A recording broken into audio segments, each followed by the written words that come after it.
Ada berbagai olahan sampah yang disulap jadi kerajinan bernilai tinggi dipamerkan di Pantai Losari, Makassar minggu kemarin. Kerajinan sampah ini merupakan hasil kerajinan sejumlah komunitas dan siswa di Makassar. Kira-kira seperti apa hasil kerajinan mereka? Berikut ini liputannya untuk Anda. Pot bunga, tempat tisu, bingkai jam, hingga miniatur kapal pinisi. Inilah berbagai kerajinan yang dipamerkan di anjungan Pantai Losari, Makassar. Kerajinan ini begitu memikat. Tapi tunggu dulu, tahukah Anda jika kerajinan yang cantik ini nyatanya dibuat dari bahan daur ulang sampah?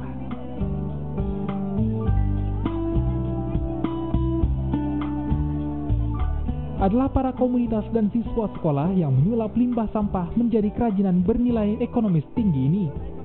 Ya, motivasi kita ke pameran ini adalah untuk memberi semangat kepada anak-anak, kepada masyarakat, bahwa sampah itu yang dianggap oleh masyarakat tidak berguna, ternyata sampah itu bermanfaat dan bernilai. Sebagai bukti tadi, Bu Menteri membeli satu bosara dengan harga 500.000. Pengunjung pun tertarik melihat hasil kreasi daur ulang sampah. Beberapa bersiap merogoh kantong dan membawa pulang kerajinan ini. Harganya pun terbilang murah, dari puluhan hingga ratusan ribu rupiah. Pamerannya unik-unik, di mana sampah-sampah itu ternyata bisa didaur ulang, bisa dijadikan baju.